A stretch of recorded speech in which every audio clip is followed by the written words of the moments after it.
নমস্কাৰ সকলোকে স্বাগতম জনাইছোঁ নিমাত ষ্টাডি পইণ্ট চেনেলটোলৈ। আজি আমি এই ভিডিঅ'টোৰ মাধ্যমেৰে BA second semester political science unit 1ৰ সকলোবোৰ মষ্ট ইম্পৰ্টেণ্ট চমু প্ৰশ্ন উত্তৰ আলোচনা কৰিম। আজিৰ এই ভিডিঅ'টোত আমি যিবোৰ প্ৰশ্ন উত্তৰ আলোচনা কৰিম এইবোৰ প্ৰশ্ন উত্তৰ তোমালোকৰ এক্সামত প্ৰায়ে আহি থাকে। চ' ভিডিঅ'টো প্লিজ শেষলৈকে চাবা। যদি তুমি এতিয়ালৈকে এই চেনেলটো ছাবস্ক্ৰাইব কৰা নাই তেন্তে প্লিজ চেনেলটো ছাবস্ক্ৰাইব কৰি দিবা আৰু এইটো ভিডিঅ' তোমালোকৰ বন্ধু বান্ধৱী অথবা পলিটিকেল ছায়েন্সৰ হোৱাটছআপ গ্ৰুপত শ্বেয়াৰ কৰি দিবা। মৰমৰ ছাত্ৰ ছাত্ৰীসকল, এইটো ভিডিঅ'ৰ ডেছক্ৰিপশ্যনত BA ছেকেণ্ড ছেমিষ্টাৰ পলিটিকেল ছায়েন্সৰ সকলো ইউনিটৰ ভিডিঅ'ৰ প্লেলিষ্টৰ লিংক দিয়া আছে। তাত ক্লিক কৰি তোমালোকে সকলো ইউনিটৰ ভিডিঅ'বোৰ চাই ল'বা। চ' ব'লা তেন্তে বেছি পলম নকৰি আজিৰ ভিডিঅ'টো আমি আৰম্ভ কৰোঁ। চমু প্ৰশ্ন উত্তৰ।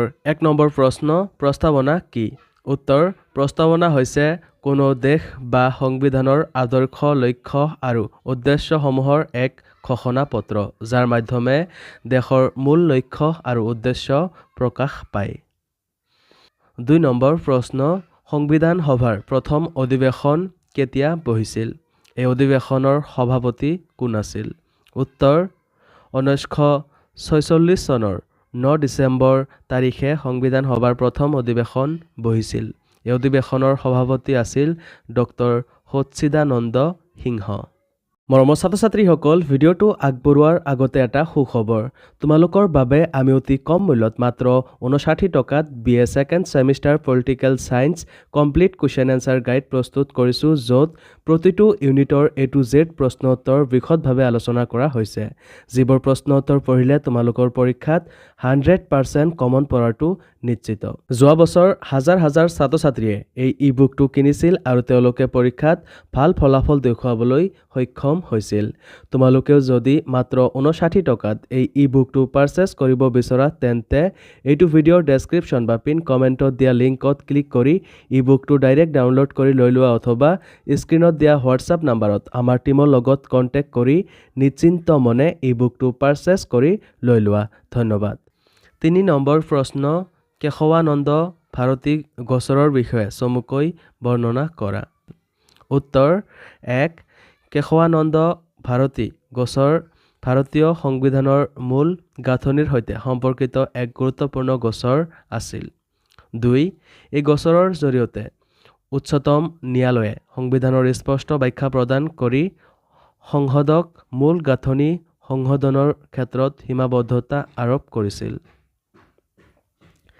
4 নম্বৰ প্ৰশ্ন, ভাৰতৰ সংবিধানত কিমানটা অনুচ্ছেদ আৰু অনুসূচী আছে? উত্তৰ, ভাৰতীয় সংবিধানত 395টা অনুচ্ছেদ আৰু 12টা অনুসূচী আছে। 5 নম্বৰ প্ৰশ্ন, ভাৰতীয় সংবিধানৰ 2টা উৎস লিখা। উত্তৰ, ক. 1935 চনৰ ভাৰত চৰকাৰ আইন আৰু খ. ব্ৰিটিছ সংবিধান। 6 নম্বৰ প্ৰশ্ন, জৱাহৰলাল নেহৰুৰ উদ্দেশ্য প্ৰস্তাৱৰ 2টা মূল দিশ উল্লেখ কৰা। উত্তৰ, 1. ভাৰতবৰ্ষ এখন সাৰ্বভৌম গণৰাজ্য হিচাপে প্ৰতিষ্ঠা কৰা। 2. সংখ্যালঘু আৰু অনুন্নত সম্প্ৰদায়সমূহৰ বাবে প্ৰয়োজনীয় ব্যৱস্থা গ্ৰহণ। 7 নম্বৰ প্ৰশ্ন, ধৰ্মনিৰপেক্ষতাবাদ কি? উত্তৰ, ধৰ্মনিৰপেক্ষতাবাদে ধৰ্মীয় স্বাধীনতাক বুজায়, য'ত প্ৰতিজন নাগৰিকে নিজৰ ইচ্ছানুসাৰে যিকোনো ধৰ্ম গ্ৰহণ, পালন বা ত্যাগ কৰিব পাৰে আৰু এই ক্ষেত্ৰত কোনো প্ৰকাৰৰ বৈষম্য কৰা নহয়। 8 নম্বৰ প্ৰশ্ন, কেবিনেট মিছনৰ 2টা প্ৰস্তাৱ লিখা। উত্তৰ, ক. দেশীয় ৰাজ্যসমূহে যুক্তৰাষ্ট্ৰত যোগদান কৰা বা নকৰাটো তেওঁলোকৰ ইচ্ছাধীন হ'ব। খ. প্ৰতিৰক্ষা, বৈদেশিক সম্পৰ্ক আৰু যোগাযোগ এই তিনিটাত যুক্তৰাষ্ট্ৰীয় চৰকাৰৰ হাত থাকিব। 9 নম্বৰ প্ৰশ্ন, ভাৰতীয় সংবিধানৰ 2টা বৈশিষ্ট্য লিখা। উত্তৰ, ভাৰতীয় সংবিধানৰ 2টা বৈশিষ্ট্য হ'ল ক. লিখিত সংবিধান আৰু খ. দীৰ্ঘতম সংবিধান। 10 নম্বৰ প্ৰশ্ন, প্ৰস্তাৱনাটো ভাৰতৰ সংবিধানৰ অংশ হয়নে? উত্তৰ, বৰ্তমান প্ৰস্তাৱনাটো সংবিধানৰ অংশ। সংবিধানৰ 368 নং অনুচ্ছেদ অনুসৰি প্ৰস্তাৱনাটো সংশোধনযোগ্য, কিন্তু সংবিধানৰ মূল গাঁথনিৰ সৈতে জড়িত অংশ সংশোধন কৰিব নোৱাৰি। 11 নম্বৰ প্ৰশ্ন, ভাৰতীয় সংবিধান সভাৰ অস্থায়ী আৰু স্থায়ী সভাপতি কোন আছিল? উত্তৰ, ডক্টৰ সচ্চিদানন্দ সিনহা অস্থায়ী সভাপতি আৰু ডক্টৰ ৰাজেন্দ্ৰ প্ৰসাদ স্থায়ী সভাপতি আছিল।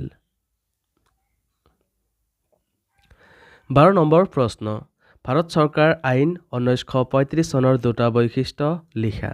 উত্তৰ, ভাৰত চৰকাৰ আইন 1935 চনৰ দুটা বৈশিষ্ট্য হ'ল ক, ব্ৰিটিছ সংসদৰ সাৰ্বভৌমত্ব আৰু খ, সৰ্বভাৰতীয় যুক্তৰাষ্ট্ৰ।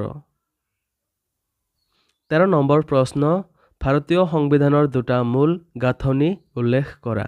উত্তৰ, ভাৰতীয় সংবিধানৰ দুটা মূল গাঁথনি হ'ল ক, গণতান্ত্ৰিক আৰু সংসদীয় পদ্ধতিৰ চৰকাৰ, খ, স্বাধীন ন্যায়িক ব্যৱস্থা।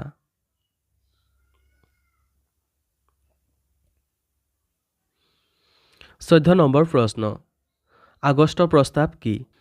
উত্তৰ, 1940 চনৰ আগষ্ট মাহত ভাইচৰয় লৰ্ড লিনলিথগোৱে যুদ্ধৰ অন্তত ভাৰতৰ বাবে এখন নতুন সংবিধান প্ৰণয়নৰ উদ্দেশ্যে সংবিধান সভা গঠনৰ প্ৰস্তাৱ আগবঢ়ায়। এই প্ৰস্তাৱক আগষ্ট প্ৰস্তাৱ বুলি কোৱা হয়। 15 নম্বৰ প্ৰশ্ন, অৰ্থনৈতিক আৰু সামাজিক ন্যায় বুলিলে কি বুজা?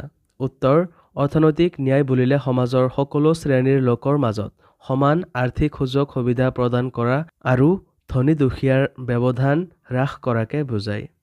সামাজিক ন্যায়ে সমাজৰ সকলো ধৰ্ম, বৰ্ণ, জাতি, ভাষা, সম্প্ৰদায় আৰু শ্ৰেণীৰ মানুহৰ মাজত সমতা আৰু ন্যায় স্থাপন কৰাকে বুজায়। 16 নম্বৰ প্ৰশ্ন, ভাৰতীয় সংবিধানখন কেনেকৈ সংশোধন কৰা হয়? উত্তৰ, ভাৰতীয় সংবিধানখন 368 নং অনুচ্ছেদ অনুসৰি সংসদৰ দুয়োখন সদন আৰু ৰাজ্যিক বিধানসভাসমূহৰ সহযোগিতাৰে তিনিটা পদ্ধতিৰ জৰিয়তে সংশোধন কৰা হয়। 17 নম্বৰ প্ৰশ্ন, সংবিধানৰ খচৰা সমিতিৰ সদস্যসকলৰ নাম লিখা। উত্তৰ, doctor B R. Ambedkar, Krishnaswami Ayyar, K M. Munshi, Gopalaswami Ayyangar, Syed Mohammad Saadulla, N. Madhav Rao, D P. Khaitan ইত্যাদি।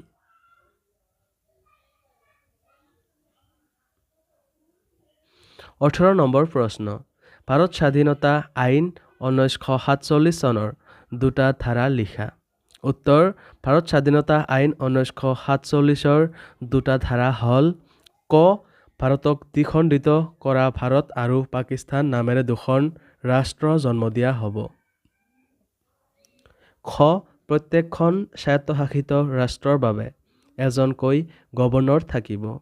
মৰমৰ ছাত্ৰ ছাত্ৰীসকল, আজিলৈ এইখিনিয়ে। তোমালোকক যদি আৰু অধিক প্ৰশ্ন উত্তৰ লাগে অথবা এতিয়ালৈকে মাত্ৰ 59 টকাত BA second semester political science complete question answer গাইডটো পাৰচেছ কৰা নাই, তেন্তে এইটো ভিডিঅ'ৰ ডেছক্ৰিপশ্যন বা পিন কমেণ্টত দিয়া লিংকত ক্লিক কৰি এই বুকটো ডাইৰেক্ট ডাউনলোড কৰি লৈ লোৱা অথবা স্ক্ৰীণত দিয়া হোৱাটছআপ নাম্বাৰত আমাৰ টীমৰ লগত কণ্টেক্ট কৰি নিশ্চিন্ত মনে এই বুকটো পাৰচেছ কৰি লৈ লোৱা। ধন্যবাদ।